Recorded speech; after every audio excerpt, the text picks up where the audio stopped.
episode 159, 6 Things That Will Fuck You Up.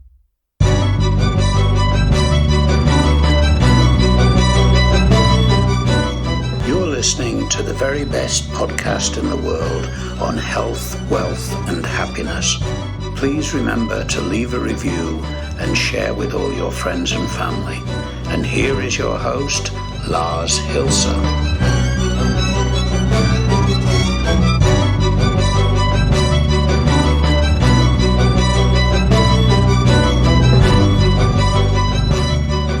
And welcome to Thursday. God damn it. The week is almost fucking over again. Welcome to the very best podcast in the world, your only source in the whole entire universe or multiverse or whatever verse for personal supremacy through health, wealth, and happiness. And we want to stay happy. And that's why today's episode is going to be about 6 things that will fuck you up. However, before we get into that, we're going to do housekeeping like every day. In that, please commit to sharing is caring.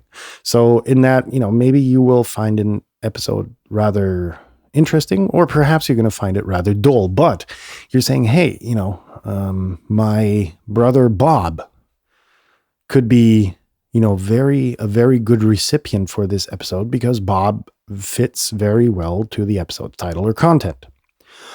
Or your alco buddy, Anita, has, an issue that one of the episodes could actually solve. Share this episode with Anita. In fact, find it interesting, share it on Twitter. The more listeners we get, the more interesting I think the audience gets, the more feedback comes in, the better the show becomes until we reach global domination. Maybe.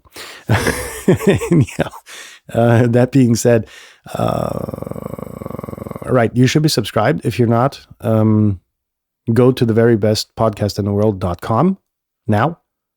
Hit pause, go to theverybestpodcastintheworld.com now, and go under each and every post there's going to be a link list of pretty much every podcast distribution service out there. Hit the subscribe button, find it, whatever, do your thing.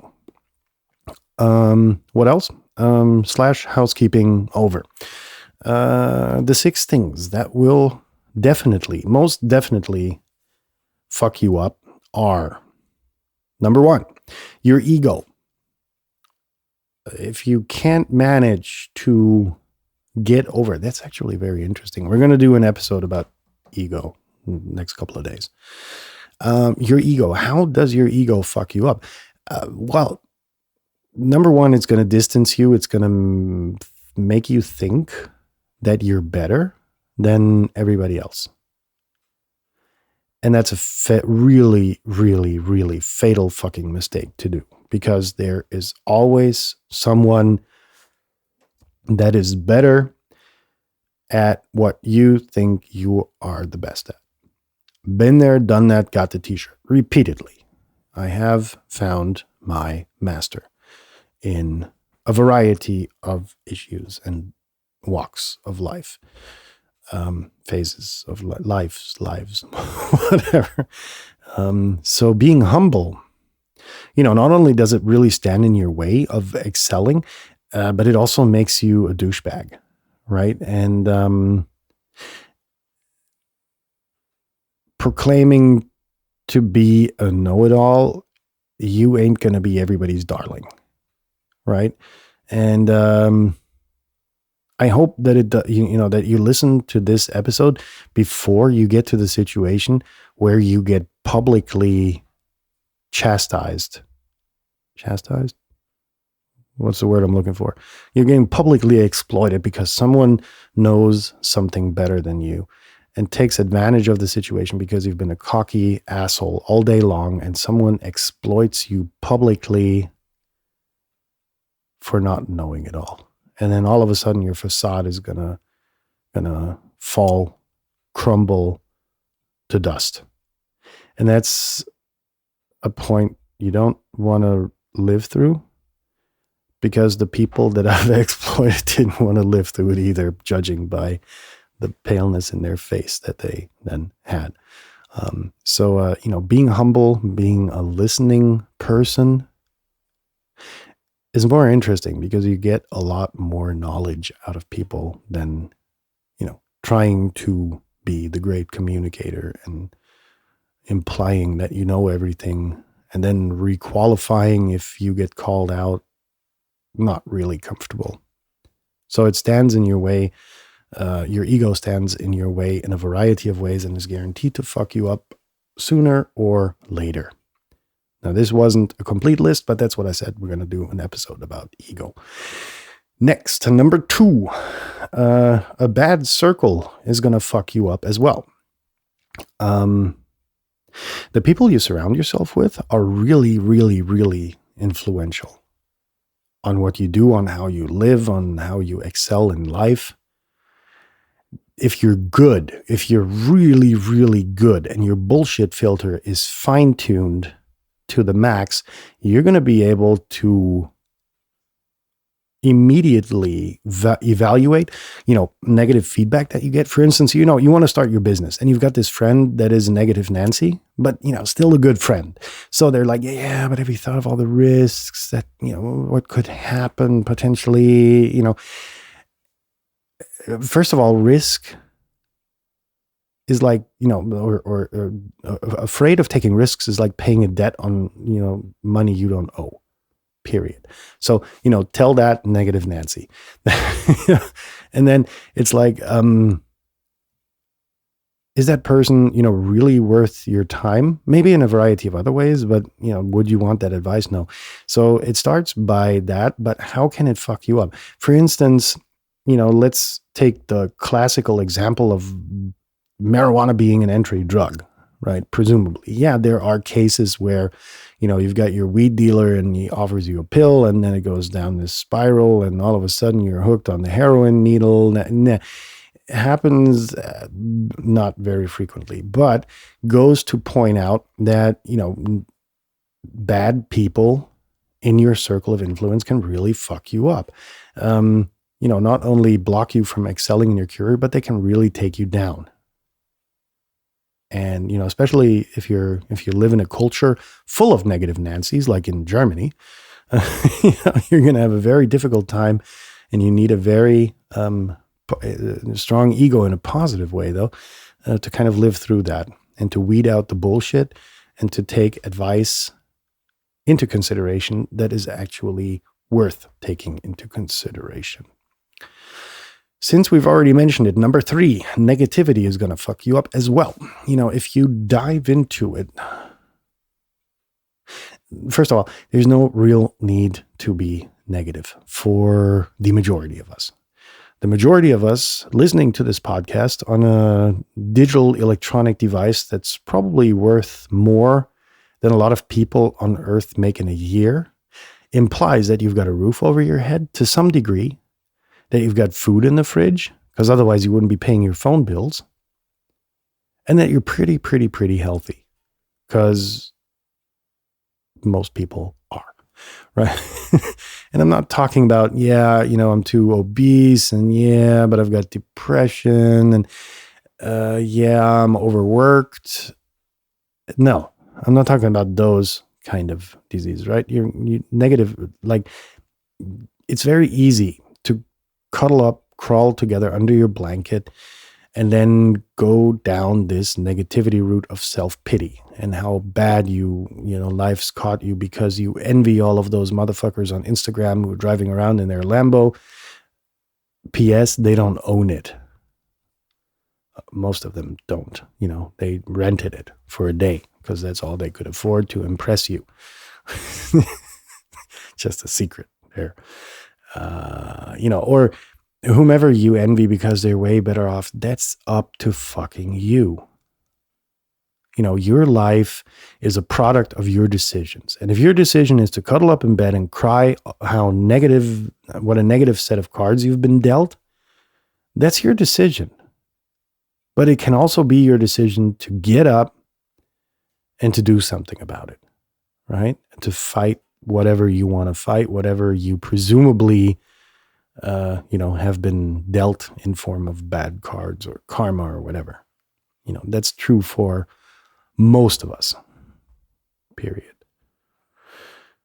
Following the crowd, number 4. And this is very, very, very interesting because it's not really applicable in today's world because we are living through a fucking fantastic phenomenon where you've got 2 crowds, 2 or more crowds, right?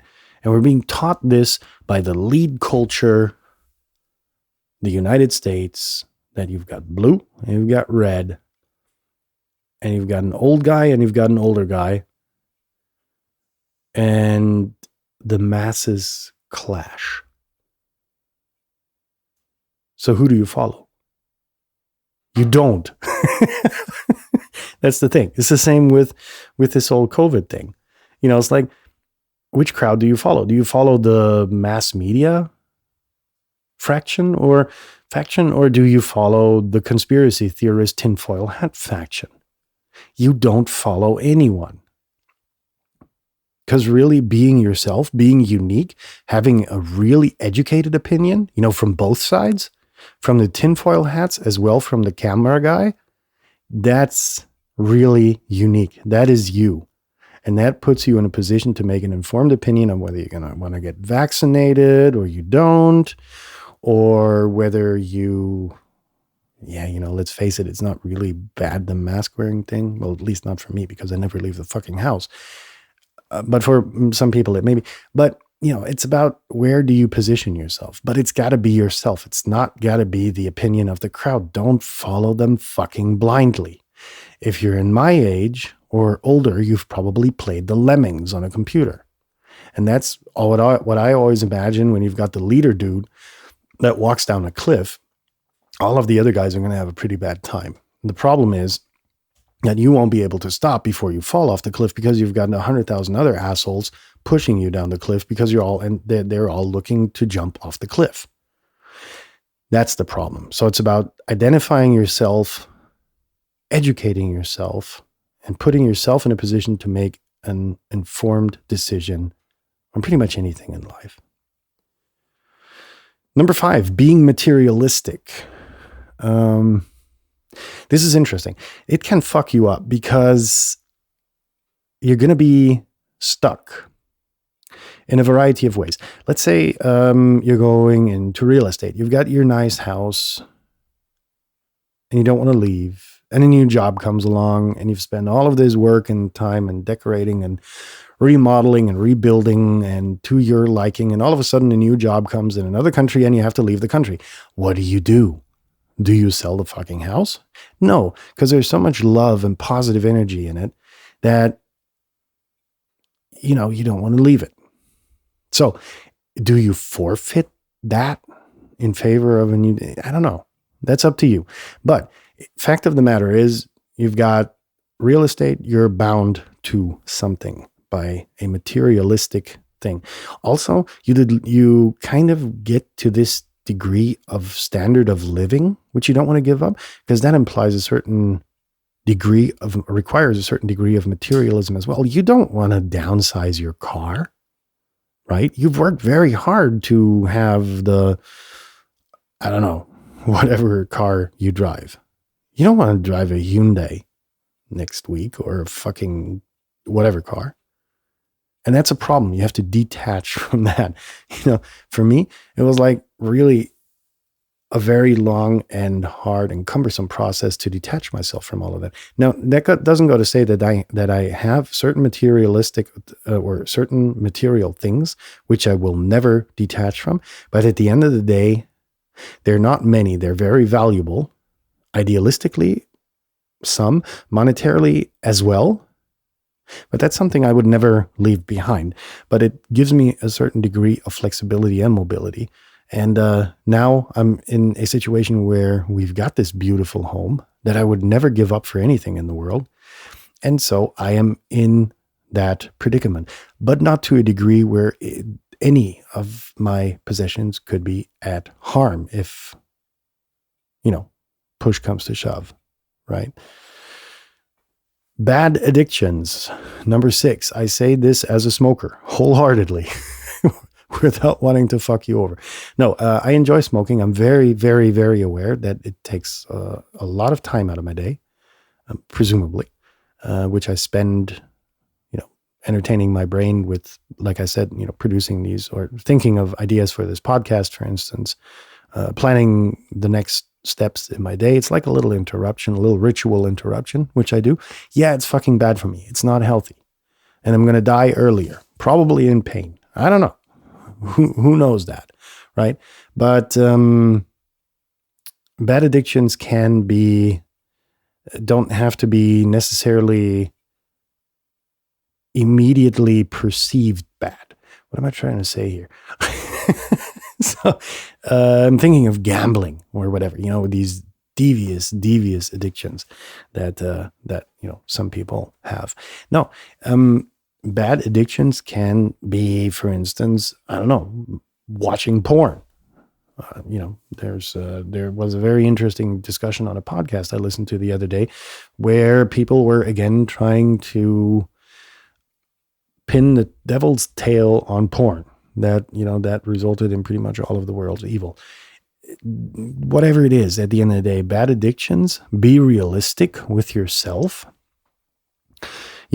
and try to figure out if you have any of these addictions, and then be true and honest with yourself and say, hey, how much is this influencing my life? And then from there, again, make an informed decision whether you want to seek counseling or you want to seek help, professional help on getting rid of this addiction.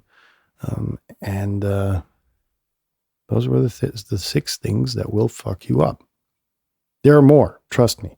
But these were the 6 things I came up with while producing this episode.